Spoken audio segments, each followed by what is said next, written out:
ये वो सवाल था कि शायद आपको ऐसा था कि यार अगर इतना पेपर में मैसअप कर दिया है ना, और उसमें से भी अगर मेरे 40, 42, 48 मार्क्स आ रहे हैं अब तक, जो कि पॉसिबल नहीं है बिकॉज 15 में से 2-3 नंबर ले रहा हूँ, 7 नंबर का सवाल गलत किया हुआ है, 6 नंबर का सवाल गलत किया हुआ है, तो चांसेस तो नहीं बनते यार के। और अभी बचा भी कितने नंबर का पेपर है? 18 नंबर का पेपर बचा। तो 82 में से तो मेरे पास बनते ही मेरे 20-25 मार्क्स हैं, और हम लेके भी चलेंगे इस सवाल की। ये जो सवाल था प्यारे बच्चों, क्वेश्चन नंबर 7, आइजा 560 सब्सिक्वेंट इवेंट का सवाल नहीं था लांतियों। पढ़े सवाल, ये आइजा 560 सब्सिक्वेंट इवेंट का सवाल नहीं था, पढ़ो जल्दी पूरा सवाल गौर से पढ़े। ऑनलाइन वालों खुदा का वास्ता है बिल्कुल एक्टिव रहिएगा, बिल्कुल एक्टिव रहेगा।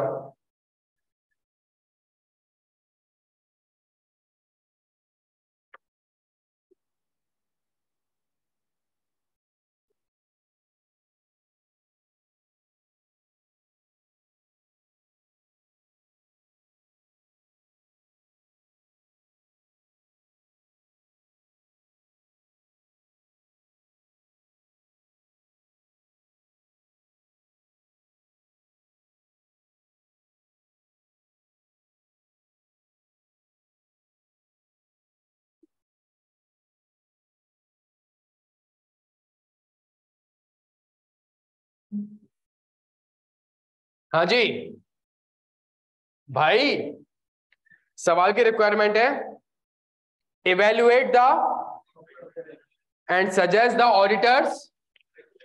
सवाल में उसने आपको बताया ईयर एंड 30 जून 2022 है, रिपोर्ट साइन होने से पहले बोर्ड ने एफएस अप्रूव कर दिया, आई कैप ने डॉज किया, आप चले गए आइजा 560। इस सवाल का आंसर आइजा 560 से नहीं है। सवाल में आइजा 560 एप्लीकेबल नहीं है भाई, है ही नहीं है क्या? ओ भाई है ही नहीं यार। मेरी बात मेरे प्यारे बच्चों, आपका ईयर एंड कौन सा है? 30 जून 2022। 7 सितंबर को क्या हुआ? एफएस कब अप्रूव है? 7। और ऑडिट रिपोर्ट साइन हो गई है? हो गई है। जब ऑडिट रिपोर्ट साइन ही नहीं हुई, इसका मतलब आप कौन से ऑब्जेक्टिव में खड़े हैं? ऑब्जेक्टिव 1 में खड़े हैं। ऑब्जेक्टिव 1 में तो ना discuss the matter with the management, ना determine whether FS needs amendment. क्यों? रिपोर्ट आपके के हाथ में नहीं मानता साला, क्वालिफाई करो यार, खत्म करो। और ये करे में सवाल, ये करे में ऑब्जेक्टिव 1 से जब सवाल आएगा तो अपेरेंटली वो आपको लग रहा होगा आइजा 560 से सवाल है, आंसर आइजा 560 से, आंसर सब्सटेंटिव ऑडिट प्रोसीजर से होगा। Evaluate the need for the amendment before signing the audit report, it was revealed the retailers are returning one of the company's product to the distributor. On inquiry it was found out that certain batches of that product were not processed correctly and have caused a very the company's closing inventory also। इसका मतलब है closing inventory में भी खराब inventory पड़ी हुई है। सुनो मेरी बात, और ये खराब इन्वेंट्री अगर यहां पड़ी तो इट मींस ये बनी कब होगी? ईयर एंड से। तो इसका मतलब है ये चीज ईयर एंड से पहले हो चुकी है, पता आपको ईयर एंड के बाद है। तो इसका मतलब है इस चीज की कंडीशन बैलेंस शीट डेट पे एग्जिस्ट करती थी। क्या अमेंडमेंट की जरूरत है? यस सर, 2 अमेंडमेंट की जरूरत है। पहला, रेवेन्यू को क्या करना पड़ेगा? रिवर्स करना पड़ेगा, बिकॉज 30 जून को जहां आपने ये माल बेचा तो ये प्रोबेबल था ही नहीं कि आपको पैसे मिलेंगे। प्रोबेबल था कि फ्यूचर में अगर आपको पता बाद में चला है, लेकिन इसी कंडीशन बैलेंस शीट डेट पे, तो भाई पहले तो एक प्रोविजन रिकॉर्ड करो क्या कि भाई सेल्स आपकी सारी की सारी क्या होंगी? रिवर्स। दूसरा आपकी इन्वेंट्री क्या हो जाएगी? इम्पेयर्ड। कोई फूड पॉइजन वगैरह ऐसा कोई वर्ड तो नहीं लिखा हुआ। और कितने नंबर का सवाल है? 12 नंबर, तो 6 नंबर का सवाल है। तो मैं कहूंगा as per IS 10 it is the adjusting event. Fact मुझे 7 सितंबर को पता चला है, लेकिन ये जो इन्वेंट्री बनाई गई है ये ईयर एंड से, इसकी कंडीशन बैलेंस शीट डेट पे एग्जिस्ट करती थी। देयरफॉर अमेंडमेंट क्या होगा? ये जो रेवेन्यू 100 रुपए का आ रहा है, 100 रुपए का रेवेन्यू नहीं हो जाएगा, 75 का रेवेन्यू हो जाएगा। और जो इन्वेंट्री 100 रुपए की आ रही है, 100 रुपए की इन्वेंट्री नहीं हो जाएगी, ये 75-60 रुपए की इन्वेंट्री हो जाएगी। प्यारे बच्चों, रेवेन्यू की रिवर्सल होगी इसके अगेंस्ट ऑडिट प्रोसीजर्स। इन्वेंट्री की इम्पेयरमेंट मैनेजमेंट का प्रोसेस समझूंगा, एजम्पशंस को देखूंगा, एजम्पशन रीजनेबल है, ये सारे प्रोसेस। कहाँ है आइजा 560? मुझे बताएं आंसर में। आंसर तो सब्सटेंटिव ऑडिट प्रोसीजर का है। आप लिख के क्या है ऐसा 560 में? Discuss the matter with the management, determine whether FS needs amendment, inquire how management makes an amendment, if the management makes an amendment, हाँ जी, कैरी आउट नेसेसरी। देखे ना यार प्यारे बच्चे, समझ आ रहे? तो आखिरी सवाल सब्सिक्वेंट इवेंट से है ही नहीं, ये तो क्लास में प्रैक्टिस से की नहीं है बैठ के यार मेरे भाई, समझ आ रहा है? दूसरा सवाल पार्ट बी क्या है?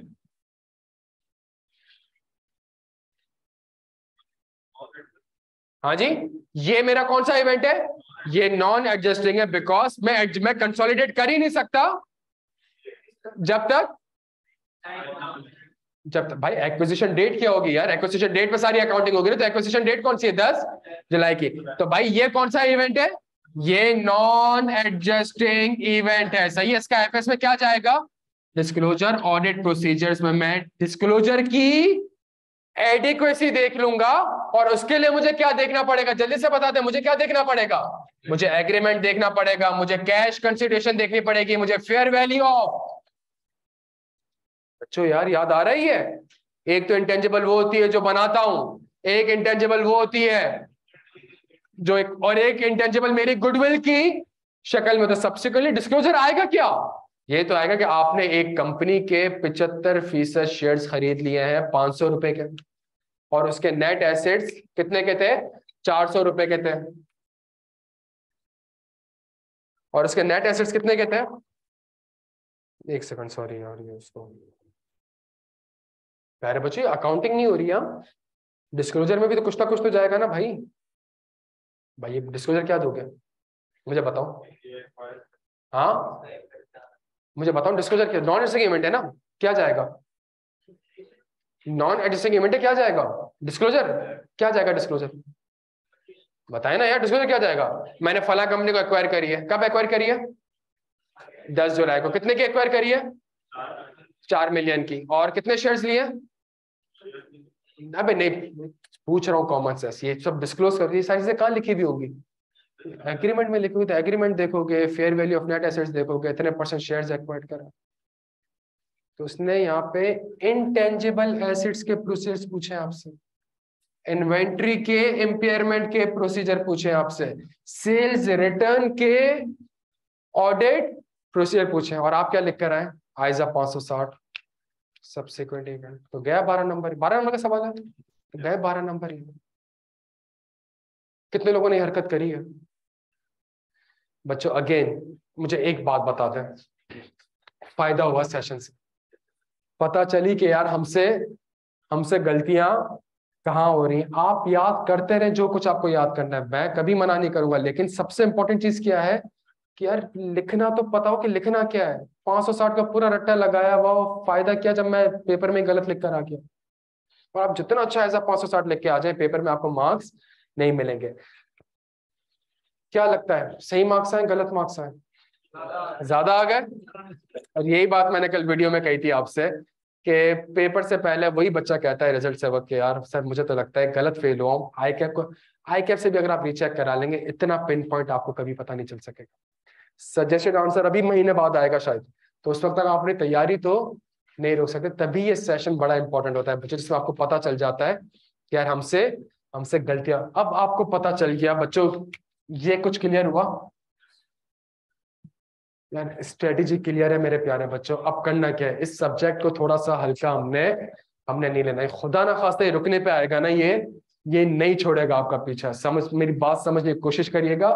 ये अगर रुकने पे आया, ये आपकी जान नहीं छोड़ेगा, ये फेल करवा करवा के आपको छोड़ेगा। तो इसका सिंपल सॉल्यूशन ये है, फर्स्ट डे से आप पढ़ना स्टार्ट कर दे। गलतियां पता चल गई, हाँ यार आइजा पिक नहीं कर पाए, आइजाज आप पिक नहीं कर सके, कवरेज आपकी 100% नहीं थी, सही है। सवाल को जरा सा वो चेंज करता है, आप उसको ब्लंडर मार के आ जाते। फॉर एग्जाम्पल कोर्ट में पता सवाल था, अगर लिखा होता ना कि ये मॉनसून प्राइवेट लिमिटेड में जॉब करता है, तो आपका आंसर बिल्कुल सही होता।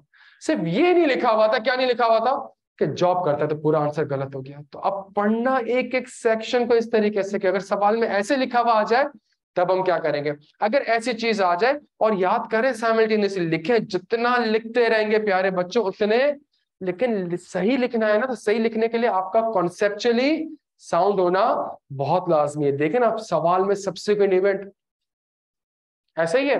अब मेरी दो बातें आप समझेंगे अगर आप मुझे 2 मिनट दें। अगर आप थोड़ा आई कैप को समझने की कोशिश करें ना, आई कैप कर क्या रहा है? एक सवाल ऐसा बनाता है जिसके अंदर इंफॉर्मेशन ऐसी लिखता है कि आप फौरन से एक कॉन्सेप्ट पिक कर लेते हो और वो कॉन्सेप्ट गलत होता है। For example code of ethics का सवाल बनाया, तो आपने फौरन से कौन सा कॉन्सेप्ट पिक किया? गलत निकला। आखिरी सवाल आपने कौन सा कॉन्सेप्ट पिक किया? सबसे कन्वीनियंट था ही नहीं इसका आंसर। और कुछ सवाल ऐसे होते हैं जिसमें आई कैप कुछ लिखता ही नहीं है। फॉर एग्जाम्पल सिर्फ इतना लिख देगा, पैसा कैश में आता है। यहां से क्या ट्रिगर कर गया? आइजा 240 फ्रॉड ट्रिगर कर गया। सिर्फ इतना लिख दिया, पैसा आज के दिन आता है, अगले दिन जमा होता है, डेबिट क्रेडिट कार्ड होता है। तो फिर इससे एक और चीज पिक हो गई। कौन सी चीज पिक हो गई? Cut off. आई कैप ये कर रहा है।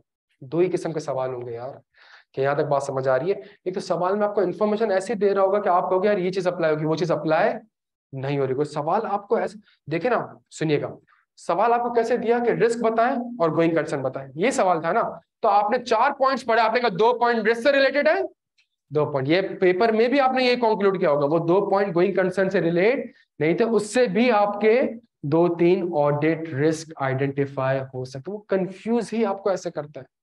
अगर सवाल में गोइंग कंसर्न का वर्ड नहीं लिखा हुआ होता ना, आप यकीन करें आप ऑडिट रिस्क आइडेंटिफाई कर लेते। समझिएगा, अगर सवाल में सिर्फ पार्ट ए होता ना और गोइंग कंसर्न, तो आप पहले इंफॉर्मेशन से भी ऑडिट रिस्क आइडेंटिफाई कर लेते, और आप आखिरी इंफॉर्मेशन से भी किसी ना किसी तरीके से, जहां उसने आपको कहा ना रिस्क बताओ और गोइंग कंसर्न, आपने कहा बस ये रिस्क है, ये गोइंग कंसर्न, यहां ब्लंडर मार देते हो। उसको थोड़ा समझने की कोशिश करें, वो सिर्फ आपके साथ खेल रहा है प्यारे बच्चों। कोई ऐसी चीज नहीं है जो कि नहीं पढ़ी हुई होती या पता नहीं होती या, लेकिन एक चीज हमेशा याद रखिएगा प्यारे बच्चों, आई कैप सिर्फ और सिर्फ आपके साथ क्या कर रहा है, वो इस तरीके से डॉज कर। इसका सिंपल सॉल्यूशन ये, कॉन्सेप्चुअली आप परफेक्ट होने चाहिए, लिखने की तमीज होनी चाहिए कि हमने हमने लिखना कैसे है। बच्चों के यहाँ तक बात समझ आती है? जितना मैक्सिमम लिख सकते हैं ना, और जितने इफ एंड बट्स बनाए कि अगर ऐसा होगा तब क्या करेंगे, अगर ये ऐसा हो गया तब क्या करेंगे, अगर इसमें ये सिचुएशन आ गई तब क्या करेंगे, जितना अपने आप से इस तरीके से बातें करेंगे, फ्लो चार्ट्स बनाएंगे, उतने ज्यादा चांसेस हैं। किस चीज के चांसेस हैं? और मैं अगेन आपको बता दूं, हम सबको पता है ना हमारी एजुकेशन स्कीम चेंज हो चुकी है, 1 साल हो गया। तो एजुकेशन स्कीम चेंज हुए हमारे 2 पेपर हो चुके हैं। तो मतलब इससे प्रीवियस अटेम्प्ट के जो पेपर है वो तो इस रेलिवेंट इस लिहाज से नहीं है बिकॉज वो इस पैटर्न पे, अब तो उसके पास क्वेश्चन है ना, सब्सटेंटिव 25-30 मार्क्स का पूछ सकता है, रिपोर्टिंग 25-30 मार्क्स का पूछ सकता है। पहले तो उसके पास ये कुछ, आप सवाल में देखें ना, आपके पास पेपर में सब्सटेंटिव प्रोसीजर के 20-25 मार्क्स के थे बच्चों। पेपर में सब्सटेंटिव प्रोसीजर कितने नंबर के थे? ये सब्सिक्वेंट इवेंट का सवाल नहीं था। ये कौन सा सवाल था? जो 12 नंबर का सवाल है, ये सब्सटेंटिव प्रोसीजर। ऊपर वाला जो सवाल इन्वेंट्री काउंट वाला था, वो किस चीज का सवाल था? वो सब्सटेंटिव ऑडिट प्रोसीजर का सवाल था। गोइंग कंसर्न के प्रोसेस मेंशन कर 10 नंबर का सवाल वो, तो उसने तो 25-30 मार्क्स आपसे कहां से पूछ लिए? सब्सटेंटिव प्रोसीजर से प्यारे बच्चों से सवाल पूछ लिया। रिपोर्टिंग से उसने 10-15 नंबर का सवाल पूछ लिया। प्रीवियस अटेम्प्ट में अगर आप देखेंगे तो आपको रिपोर्टिंग प्रोसीजर के सवाल नहीं दिखेंगे। क्यों? उसकी वेटेज बहुत कम होती थी। तो यार ये एक चैलेंज आप लोगों के लिए आएगा प्यारे बच्चों, कि आपके पास कंटेंट पास्ट पेपर का इतना ज्यादा मौजूद नहीं होगा। अगर आप देखेंगे तो वो सवाल याद है ना, वो RPA outside the normal course of business और कंफर्मेशन में पॉजिटिव या नेगेटिव, इस तरीके के सवाल अब इतने ज्यादा टेस्ट नहीं हो रहे। लास्ट अटेम्प्ट में फ्रॉड थोड़ा सा टेस्ट हुआ है, फ्रॉड इतना एग्जामिन नहीं हुआ है। क्या यहाँ तक बात समझ आती है? तो कोशिश करें इस तरीके से इंशाल्लाह चीजों को लेके चलेंगे तो इंशाल्लाह पेपर पास हो जाएगा। सही है? कोई और सवाल आपका मेरे लायक प्यारे बच्चों? जी मेरे भाई, सारे सवाल आती है। तो आप देखेंगे तो अब पूरा सेशन अटेंड करने के बाद भी अगर आप ये पूछ रहे हैं किसकी करनी है और कितनों की, तो वही वाले 100% तक आप पेपर करके कोर्स कवरेज नहीं करेंगे, आप पास नहीं कर सकते।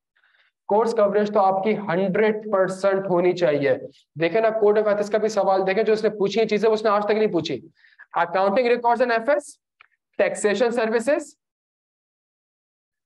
रेफरल फी, आई के पास पेपर्स में नहीं दिखेगा। ICAP के पास पेपर्स में आपको नहीं दिखेगा, पूछते हैं ऐसे कोड ऑफ एथिक्स। तो ये तो आप कह ही नहीं सकते स्ट्रेटेजी के 8 कंटेंट्स बता दो, कैरेक्टरिस्टिक बता दो, आज तक उसने कभी जिंदगी में नहीं पूछी, उसने अचानक से आपसे पूछती स्ट्रेटेजी के ऊपर, अगले अटेम्प्ट में शायद आपसे सिनेरियो बेस्ड क्वेश्चन पूछे। यहाँ तक बात समझ आ रही है बच्चों? तो कोशिश करें, ये तो सवाल ही नहीं है किसकी करनी है, हर एक चीज। आई साहब 520 का कोई पास पेपर है नहीं पढ़ा, पूछ लें इसने 5 नंबर का, तो सोचे ना वो अगली बार क्या पूछेगा आपसे। आप सोचे मटेरियलिटी उसने पूछा ही नहीं है आपसे, मटेरियलिटी के ऊपर वो आपसे क्या कुछ खेलेगा अगली अटेम्प्ट में। तो यूं थोड़ा सा एनालाइज करें चीजों को। और इसके अलावा भाई कितनों के 40 से 50 के दरमियान मार्क्स हैं? हाँ, और कितनों के 30 से 40, 20 to 30, बचा क्या 10 to है? मसले बात नहीं है, मेरे तो खुद अकाउंटिंग के पर्चे में 13 मार्क्स है 100 में से। 10 to 20 नहीं, सब 20 से ऊपर है। चले अल्हम्दुलिल्लाह ये है कि चले यार बच्चों, अपना बेहद ख्याल रखिएगा। इंशाल्लाह मेरे लायक कोई भी काम हो, कोई भी जरूरत हो मुझे बताएगा। Thank you so much.